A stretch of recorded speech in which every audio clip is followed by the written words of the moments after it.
Bismillahirrahmanirrahim. Assalamualaikum warahmatullahi wabarakatuh. Perkenalkan, nama saya Mulia Perwira Putra Maulidiarso dari Fakultas Teknik, jurusan Teknik Mesin, program studi S1 Pendidikan Teknik Otomotif, offering B3 kelas E26. Hari ini saya akan sedikit menjelaskan tentang bab 8 materi agama Islam, yaitu korupsi dan upaya pemberantasannya dalam pandangan Islam.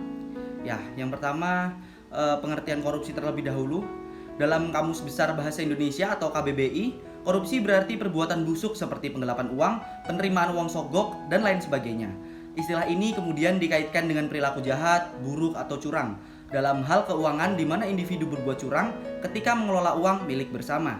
Oleh karena itulah, korupsi diartikan sebagai tindak pemanfaatan dana publik yang seharusnya untuk kepentingan umum dipakai secara tidak sah untuk memenuhi kebutuhan pribadi. Inilah istilah korupsi yang lazim dipakai dalam istilah sehari-hari.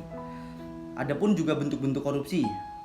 Dalam pandangan Islam tidak dikenal istilah korupsi karena kata tersebut bukan berasal dari agama Islam. Akan tetapi, dengan melihat arti korupsi sebagaimana disebutkan di atas, banyak istilah pelanggaran hukum yang dalam pandangan Islam dapat dikategorikan sebagai korupsi.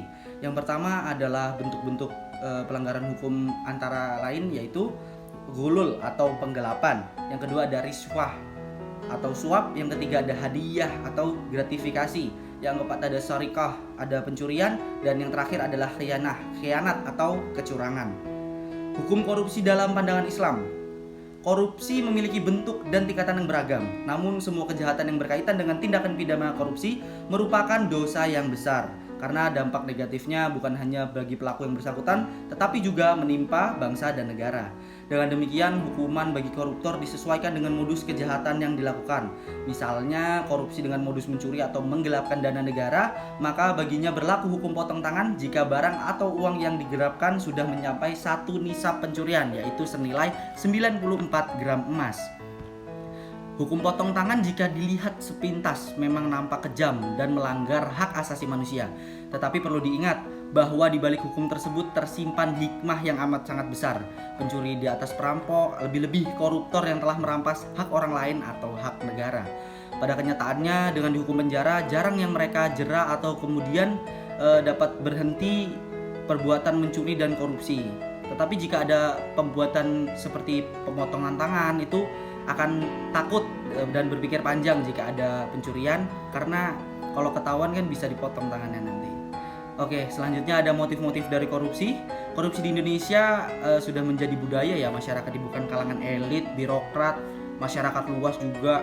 Terus disebabkan oleh ada dua motif, yaitu motif internal dan motif eksternal. Motif internal yang pertama adalah sikap terlalu mencintai dirinya sendiri atau mencintai hartanya, hub al dunia. Lalu sikap tamak dan serakah, lalu sikap hidup konsumtif dan hedonis, lalu sikap pemahaman agama yang dangkal dan hilangnya nilai kejujuran. Ada juga motif eksternal, yaitu ada kesempatan. Nah, itu ada kesempatan dan sistem yang rapuh. Lalu ada faktor budaya, faktor kebiasaan dan kebersamaan, dan faktor penegakan hukum yang lemah. Lalu ada bahaya korupsi bagi kehidupan. Korupsi sangat berbahaya akibatnya bagi kehidupan manusia. Korupsi seumpamanya kanker lah dalam darah itu, sehingga pemilik badan harus selalu melakukan cuci darah terus-menerus jika ia menginginkan untuk tetap terus hidup. Yang pertama adalah bahaya korupsi terhadap individu. Lanjut, kedua adalah bahaya korupsi terhadap kehidupan generasi muda. Lalu yang ketiga ada bahaya korupsi terhadap kehidupan bermasyarakat. Yang keempat ada bahaya korupsi dari sistem politik. Lalu yang kelima ada bahaya korupsi terhadap sistem birokrasi administrasi. Lalu yang keenam bahaya korupsi dalam sistem perekonomian. Ini yang cukup berbahaya dan sangat berbahaya. Maka dari itulah kita harus mencari upaya menumbuh kembangkan budaya anti korupsi mulai dari sekarang. Mulai dari yang pertama adalah budaya anti mencontek, plagiasi, dan titip absen. Pendidikan pada hakikatnya adalah mengembangkan potensi diri peserta didik dengan dilandasi oleh kekuatan spiritual keagamaan, pengendalian diri, kepribadian, kecerdasan, akhlak mulia, serta keterampilan. Yang kedua ada memegang teguh amanah. Amanah berasal dari bahasa Arab, yaitu bentuk masdar dari amina amanatan, yang berarti jujur atau dapat dipercaya. Ada 3 amanah yang terbagi menjadi 3, yaitu yang pertama amanah manusia kepada Tuhan, yang kedua amanah manusia kepada orang lain, dan yang terakhir amanah manusia terhadap diri kita sendiri.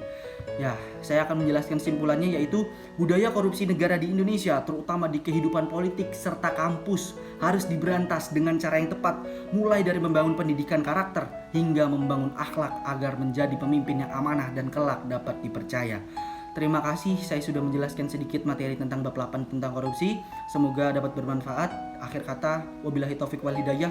Wassalamualaikum warahmatullahi wabarakatuh.